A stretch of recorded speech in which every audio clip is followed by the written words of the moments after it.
Good morning student.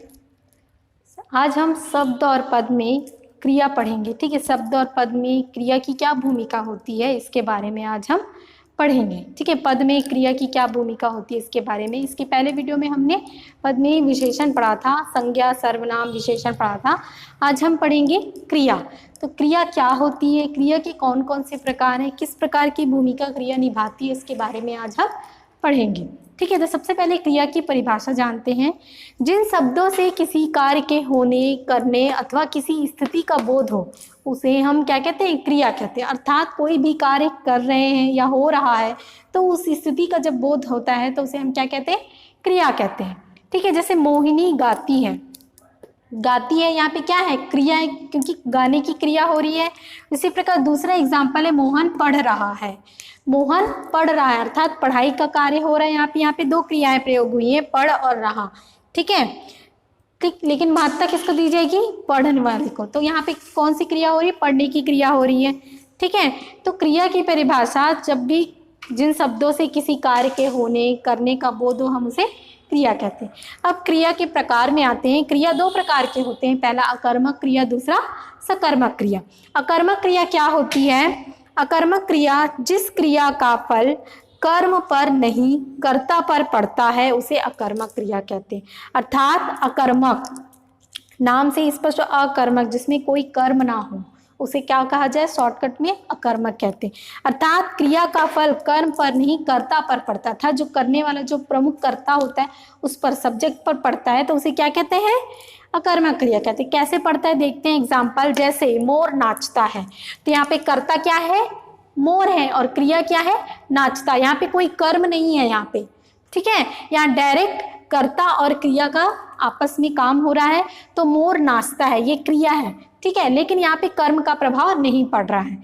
ठीक है, मोहन हंसता है, तो दोनों को किसी कर्म की आवश्यकता, ये ऐसे सेंटेंस है जिन्हें किसी कर्म की आवश्यकता नहीं होती, जिसे हम सिंपल वे में बोलिए। ऐसा कोई नहीं है कि ये सेंटेंस गलत है, ये सेंटेंस सही है, बट इसमें किसी की सहायता के बीच के मध्य के जो कर्ता, मध्य के जो प्रमुख विषय होते हैं उनकी आवश्यकता नहीं है।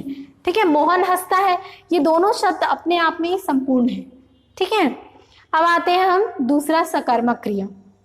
सकर्मक क्रिया जिस क्रिया का फल कर्म पर पड़ता है तथा जिसके प्रयोग में कर्म की अनिवार्यता बनी रहती है। अर्थात जिस क्रिया का फल कर्म पर पड़ता है, इसमें क्या था, कर्म पर पड़ता ही नहीं था। ठीक है, लेकिन इस पर कर्म का प्रभाव पड़ेगा। ठीक है, जिसके प्रयोग में कर्म की अनिवार्यता बनी रहती है। अर्थात सकर्मक क्रिया में कर्म की भूमिका बहुत अधिक महत्वपूर्ण होती है। ठीक है, उसे सकर्मक क्रिया कहते हैं। जैसे राम ने बेर खाया, तो यहाँ पे अगर हम राम ने बेर खाए, तो ये बेर क्या है, आपका कर्म है। ठीक है, खाए क्रिया है। तो यहाँ पे अगर हम इसको हटा देते हैं तो राम ने खाए, क्या खाए, कर्म का प्रभाव पड़ ही नहीं रहा। लेकिन यहाँ पे वही सेंटेंस था, मोर नाचता है, तो भाई मोर नाचता है। ठीक है, तो यहाँ पे ये चीज है, यहाँ पे किसी कर्म की आवश्यकता नहीं महसूस हो रही। लेकिन यहाँ पे अगर हम बेर को हटा देंगे तो हमें कर्म की आवश्यकता महसूस होगी। वो सेंटेंस जो है क्या होगा, अस्पष्ट होगा, जिसका कोई अर्थ ही नहीं होगा। ठीक है, अनुराग ने फल खाए, फल खरीदे, अनुराग ने फल खरीदे। ठीक है, तो ये फल खरीदे, फल क्या है, कर्म है, और ये क्या है, खरीदे क्रिया है। तो इस प्रकार कर्म का प्रभाव क्या है, परिभाषा में बताया है, क्रिया का फल कर्म पर पड़ता है। इसलिए अगर हम यहाँ के फल को हटा देंगे, अनुराग ने को भी हटा दीजिए, अनुराग खरीदे। ठीक है, तो ये एक अस्पष्ट है। ठीक, तो यहाँ पे अनुराग ने फल खरीदे, अर्थात यहाँ पर सकर्मक क्रिया होगा। अर्थात सकर्मक क्रिया है जहाँ पर कर्म का प्रभाव क्रिया पर पड़ता है, ये क्रिया का प्रभाव का फल कर्म पर पड़ता है। इस प्रकार क्रिया कंप्लीट होती है। अब हम अव्यय पढ़ते हैं, जो पद में पांचवा था अव्यय। ठीक है, पहला था संज्ञा, दूसरा सर्वनाम, तीसरा विशेषण, चौथा क्रिया और पांचवा अव्यय। तो ये लास्ट है अव्यय। ठीक है, तो अव्यय की परिभाषा, अव्यय को अविकारी भी कहते हैं। अव्यय को क्या कहते हैं, अविकारी भी कहते हैं। अव्यय का शाब्दिक अर्थ है जो व्यय ना हो, अर्थात व्यय का मतलब होता है खर्च, जो खर्च ना हो उसे क्या कहा जाता है, अव्यय कहा जाता है। ऐसे शब्द जिनके रूप में लिंग, वचन, कारक, काल, पुरुष आदि के कारण कोई परिवर्तन नहीं होता, जो सदा अपने मूल में बने रहते हैं, उन्हें अव्यय या अविकारी शब्द कहा जाता है। अविकारी शब्द जिसमें कोई परिवर्तन ना हो उसे अविकारी शब्द कहा जाता है। ठीक है, अव्यय का मतलब आपको समझ में आ गया होगा कि जिसका कुछ खर्च ना होता, जो एज इट इज, चाहे वो कोई भी काल में हो, चाहे वो स्त्रीलिंग हो, चाहे वो पुल्लिंग हो। ठीक है, तो अव्यय कभी भी परिवर्तित नहीं होता है। ठीक, हिंदी में 5 प्रकार के अविकारी शब्द पाए जाते हैं। पहला है क्रिया विशेषण, ठीक, दूसरा है संबंध बोधक, तीसरा समुच्चय बोधक, चौथा विस्मयादि बोधक और पांचवा निपात। ठीक है, तो सबसे पहला हम पढ़ते हैं क्रिया विशेषण। क्या होता है क्रिया विशेषण?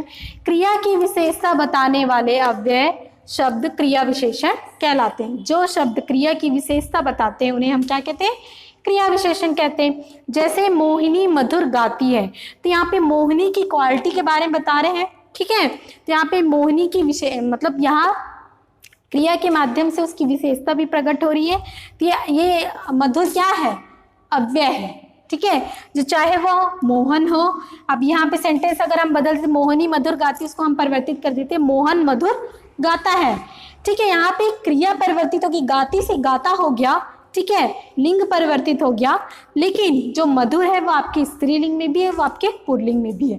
तो अव्यय वही है जिसका जहाँ कोई भी सेंटेंस के साथ वह परिवर्तित नहीं होता, वह अपनी भूमिका निभाता ही है। ठीक है, तो मोहनी मधुर गाती, तो मधुर यहाँ पे क्या है? अव्यय है। उसी प्रकार वह धीरे बोला, तो धीरे यहाँ पर क्या है? अव्यय है। मोहन बिल्कुल थक गया, ये बिल्कुल भी क्या है? आपका अव्यय है। ठीक, अब हम आते हैं क्रिया विशेषण के प्रकार। कौन कौन सी क्रिया विशेषण होते हैं?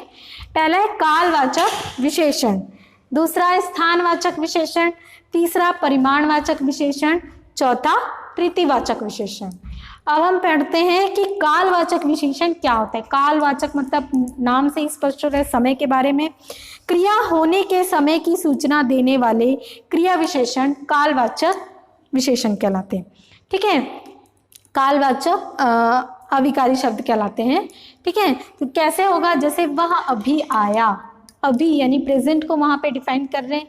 ठीक है, तो वो अभी क्या हुआ? आपके समय को दर्शा रहे हैं। ठीक, गीता अभी आई, तुम अब जा सकते हो, तो ये कालवाचक विशेषण, जैसे अभी यहाँ पे प्रेजेंट को बता रहे हैं, तो ये कालवाचक विशेषण का उदाहरण हुआ।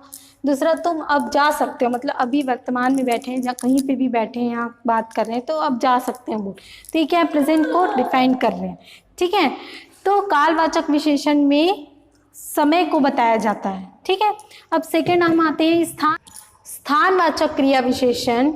क्रिया होने के स्थान या दिशा का बोध कराने वाले क्रिया विशेषण स्थानवाचक कहलाते हैं, अर्थात क्रिया के साथ ही स्थान या दिशा का बोध कराते हैं, तो उन्हें हम क्या कहते हैं? स्थानवाचक क्रिया विशेषण कहते हैं। जैसे सीता ऊपर बैठी है, तो ये ऊपर क्या है?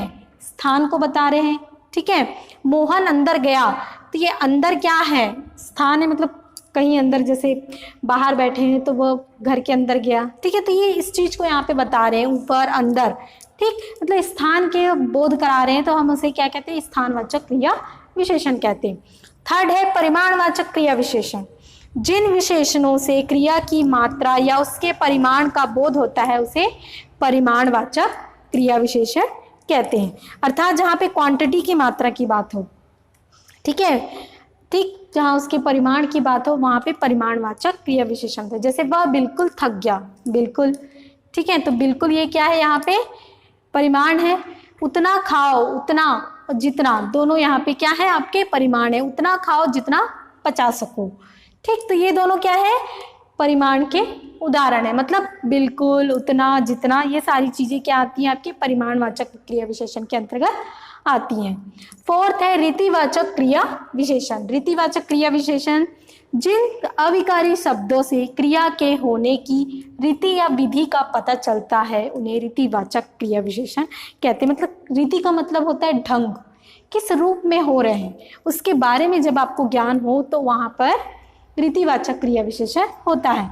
जैसे मैं आपकी बात ध्यानपूर्वक सुन रहा हूँ, मैं आपकी बात ध्यानपूर्वक, ये ढंग बताया गया वहाँ पे, उसकी रीति बताई गई, उसका मतलब बिहेवियर बताया गया यहाँ पर। मैंने उसे भली भांति, ये भली भांति क्या है, समझा दिया। तो भली भांति क्या है यहाँ पर, प्रीति किस ढंग से, किस वे में समझाया गया उसके बारे में यहाँ पे बोध करा रहे हैं। जैसे एग्जाम्पल के लिए और एग्जाम्पल लेते हैं, जैसे ज्यो त्यों, उचित, अनुचित, धीरे धीरे, ये सारी चीज़ें क्या है, रीतिवाचक क्रिया विशेषण के अंतर्गत आती हैं। नेक्स्ट वीडियो में हम इसके आगे का पढ़ेंगे। Thank you.